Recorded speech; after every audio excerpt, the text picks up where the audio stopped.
Okay, so ఇవాళ మనం don episode 10 అయితే ఎక్స్ప్లెయిన్ చేయబోతున్నాం. సో లీడ్ చేయకుండా ఎపిసోడ్ లోకి వెళ్ళిపోదాం. సో ఎపిసోడ్ స్టార్టింగ్ లో వీళ్ళకి స్కూల్లో ఇదంతా జరిగిన తర్వాత నర్స్ వీళ్ళని కౌన్సిలింగ్ రూమ్ కి రమ్మంటుంది. ఇప్పుడు నర్స్ అడుగుతుంది, మిమ్మల్ని ఎవరైనా ఇలా చేయమని ఫోర్స్ చేశారా? దీనిపై వీళ్ళు లేదు అని చెప్తారు. దీనిపై నర్స్ అంటుంది, మీరు భయపడకండి, అలాంటి వాళ్ళంటే నాకు అస్సలు నచ్చరు. ఇప్పుడే ఇక్కడికి ఒక అతను వస్తాడు. అతను అంటాడు, మీకు ఆఫీస్ నుంచి ఒక కాల్ వస్తుంది. ఇది విని అతను తలని పట్టుకుని నర్స్ అంటుంది, నీకు ఎన్నిసార్లు చెప్పాలి, వచ్చే ముందు డోర్ నాక్ చేయాలని తెలియదు. ఇప్పుడు నర్స్ అతన్ని తిట్టుకుంటూ అక్కడి నుంచి వెళ్ళిపోతుంది. ఇక ఒకరు సంగతి ఏమో కానీ మోమో అయితే చాలా భయపడిపోతుంది. ఎందుకంటే వీళ్ళ ముగ్గురిని క్లాస్ లో ఉన్న వాళ్ళంతా చూడలేని సిచ్యువేషన్ లో చూసారు. ఐరా అంటుంది, నా పాపులారిటీ దీని వల్ల మొత్తం పోతుంది. ఇప్పుడు మోమో అంటుంది, ఆ ఏలియన్స్ మన వెంట ఎందుకు పడ్డారు? దీనిపై ఒకరు అంటాడు, వాళ్ళు నా కోసం వచ్చారు, వాళ్ళకి టర్బోగ్రాని పవర్స్ కావాలి. ఇప్పుడు మోమో ఐరాతో అడుగుతుంది, నీకు సిల్క్ యొక్క పవర్స్ ఎలా వచ్చాయి? దీనిపై ఐరా చెప్తుంది, ఫైట్ టైమ్ లో నాకు అవ్వంతలు అవే అవేకన్ అయ్యాయి. ఇంకా ఎంతైనా నేను అందగత్తిని కదా, నన్ను దేవుడు ఎంచుకున్నాడు. ఇదంతా విని మోమోకి అర్థమైపోతుంది, ఐరాకి ఆ పవర్స్ సిల్క్ యొక్క ఓరాన్ని ట్రాన్స్ఫర్ చేయడం వల్ల వచ్చాయని. ఇప్పుడు ఒకరు అంటాడు, అయితే ఏలియన్స్ ఐరాని కూడా టార్గెట్ చేస్తాయి కదా.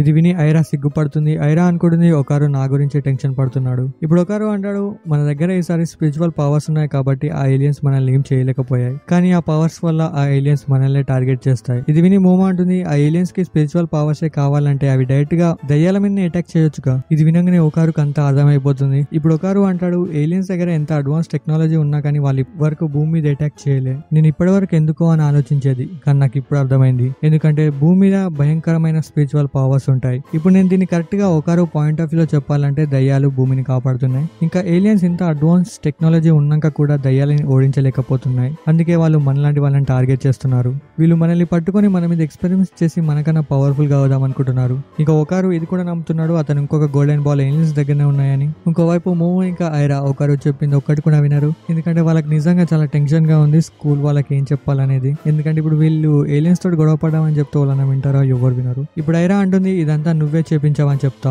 ఇంకా ఐరా ఒకరు కూడా ఇదే చెప్పమని అంటుంది. ఇంకా ఈ మాటకి మోమో కూడా ఒప్పుకుంటుంది. ఇప్పుడే ఇక్కడికి ఐరా వాళ్ళ ఫ్రెండ్స్ వచ్చి ఐరాని తీసుకెళ్తారు. వాళ్ళకు కూడా అనిపిస్తుంది ఇదంతా మోమోనే చేసిందని. ఇప్పుడు ఒకరు ఇంకా మోమో క్లాస్ రూమ్ లో ఒంటరిగా ఉంటారు. ఇప్పుడు మోమో అడుగుతుంది, మీరిద్దరు లంచ్ టైమ్ లో ఏం చేశారని. దీనికి ఒకరు అక్కడ నిజంగా జరిగిందంతా చెప్పేస్తాడు. నేను అక్కడ జస్ట్ ట్రైనింగ్ చేస్తున్నాను, ఐరా నన్ను కిస్ చేయడానికి వచ్చింది, ఈ గొడవలోనే కింద పడ్డాం, ఆ టైంలో నువ్వు ఇక్కడికి వచ్చావు. ఇదంతా విని మోమో అంటుంది, ఇదంతా దాచాల్సిన అవసరం నీకేం వచ్చింది? దీనిపై ఒకరు అంటాడు, నీకు తెలియకుండా ట్రైనింగ్ చేసి స్ట్రాంగ్ అవుతే నేను నీ ముందు కూల్ గా కనిపిస్తా. ఇదంతా విని మోమో ఒకరుని ఏడిపిస్తూ ఉంటుంది. మోమో అంటుంది, నేను ఎందుకు అలా అనుకోవాలని నువ్వు అనుకుంటున్నావు? దీనిపై ఒకరు అంటాడు, ఎందుకంటే నేను అబ్బాయిని, ఇక నేను దీనికంటే ఎక్కువ ఏం చెప్పలేను. ఇప్పుడు ఒకరు అక్కడి నుంచి వెళ్ళిపోతూ ఉంటాడు. వెళ్లే ముందు ఒకరు అంటాడు, ఇక ఐరా లాగా ఇయ్యాలాగా జరిగిన దానికి అంత కారణం నువ్వే అని చెప్పి నేను నిన్ను బ్లేమ్ చేయను. ఇంకా అందరూ నిన్ను చెడ్డదానిలా చూడాలని నాకు లేదు. ఇప్పుడు ఒకరు వెళ్తూ ఉంటాడు. ఇదంతా విని మోమో అతన్ని ఆపుతుంది. ఇక మోమో అతనికి ఏదో చెప్పాలని అనుకుంటుంది. ఇప్పుడు మోమో చెంపలు ఎర్రగా అవుతాయి. ఇప్పుడు ఒకటేసారి ఒకరు కూడా మోమోని చూస్తూ ఉంటాడు. ఒకరు మోమోని సరిగా చూడలేకపోతాడు. ఇప్పుడు వీళ్ళిద్దరు ఒకరితో ఒకరు చూసుకుంటూ ఉంటారు. ఇలా వీళ్ళ మధ్యలో ఒక మంచి మూమెంట్ క్రియేట్ అవుతుంది. ఈ మూమెంట్ ని చెడగొట్టడానికి దరిద్రులు వీళ్ళ ఫ్రెండ్స్ వస్తారు. వీళ్ళిద్దరిని చూసినాక నాకు ఒకటే డైలాగ్ గుర్తుకొచ్చింది,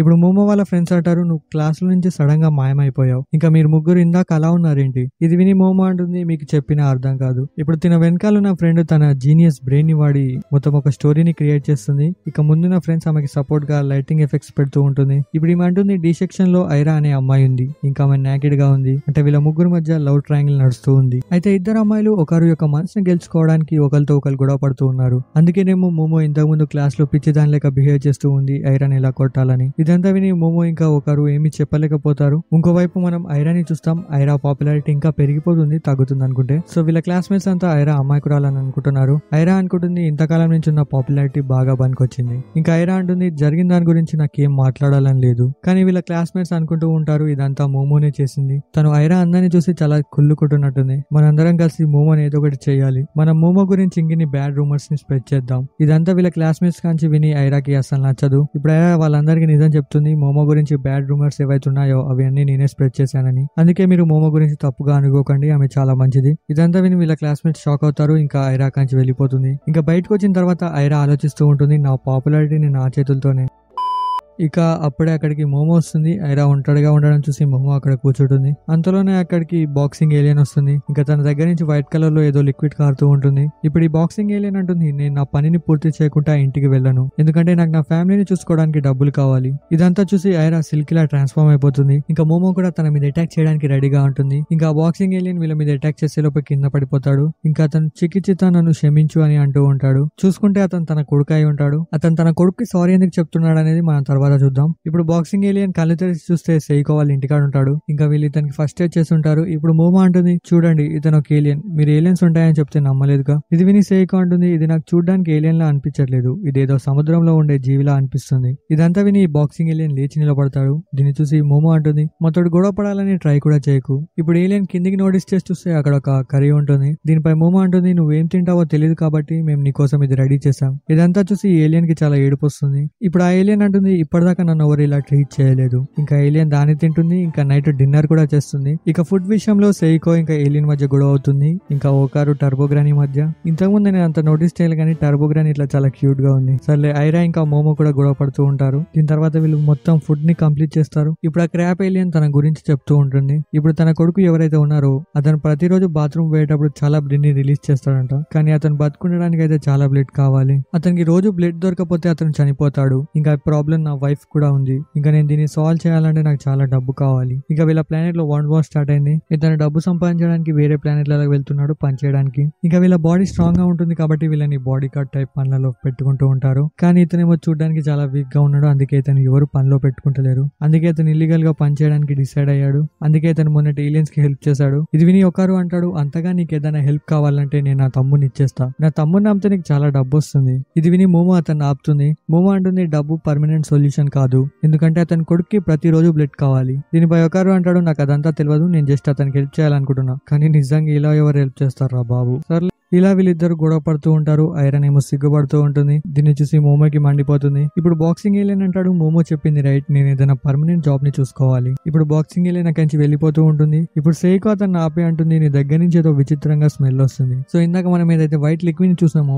ఇదే అతని బ్లడ్. సెయికోకేమో ఈ స్మెల్ ఎక్కడో తెలిసిన దానిలాగానే అనిపిస్తుంది. ఇప్పుడు సెయికో తన ముందు ఒక మిల్క్ గ్లాస్ ని పెడుతుంది. ఇప్పుడు బాక్సింగ్ ఏలియన్ ఆ పాలని తాగే అంటాడు, ఇది సేమ్ మా బ్లడ్ లాగానే ఉంది. సో సెయికోకి ఇందాక వచ్చిన స్మెల్ ఆ పాలదే. అయితే మనం ఏదైతే పాలు తాగుదామో ఇది దానికి బ్లడ్ అన్నట్టు. ఇప్పుడు మోమో అంటుంది, అయితే మనం అతనికి చాలా మిల్క్ బాటిల్స్ ఇచ్చి పంపిస్తే బాగుంటుంది కదా. దీనిపై సెయికో అంటుంది, ఇది హ్యూమన్స్ కోసం ఫిల్టర్ చేసిన మిల్క్, అందుకే సెయికో ఇతను ఒక ఆవుని తీసుకోమని అంటుంది. దీని తర్వాత సెయికో ఒక ఆవు బర్రెను కొని తనతో అయితే పంపిస్తుంది. ఇప్పుడు ఈ బాక్సింగ్ ఏలియన్ తన UFO లోకి దాన్ని తీసుకుంటుంది. ఇంకా వెళ్లే ముందు వీళ్ళతో అంటుంది, ఇక మీకు ఎప్పుడైనా హెల్ప్ కావాలంటే నన్ను పిలవడం మర్చిపోకండి. ఇక అతను వీళ్ళందరికీ థ్యాంక్ యూ చెప్పి అక్కడి నుంచి వెళ్ళిపోతాడు. దీని తర్వాత ఐరా, మోమో ఇంకా ఒకరు సెయికోని రిక్వెస్ట్ చేస్తారు కొత్త స్కూల్ యూనిఫామ్ కావాలని. ఎందుకంటే వీళ్ళు స్టూడెంట్స్ కదా, వీళ్ళ దగ్గర డబ్బులు ఎక్కడి. సెయికోనేమో ఒకరికి ఇంకా ఐరాకి అయితే సరే అని అంటుంది. కానీ మోమోకి కావాలంటే తను ఒక యాక్టర్ లెక్క యాక్ట్ చేయాలి. ఇప్పుడు మోమోకి తప్పదు కాబట్టి అతని లాగానే యాక్ట్ చేస్తూ ఉంటుంది. దీన్ని చూసి ఐరా చాలా నవ్వుతుంది. అప్పుడే వీళ్ళ ఇంటి కాలింగ్ బెల్ మోగుతుంది. మోమో వెళ్ళి అలాగే డోర్ ఓపెన్ చేస్తుంది. సో బయట చూస్తే జీజీ అనే అబ్బాయి ఉంటాడు. అతన్ని చూసి మోమో షాక్ అవుతుంది. మోమో అంటుంది, ఇతను ఇక్కడేం చేస్తున్నాడు.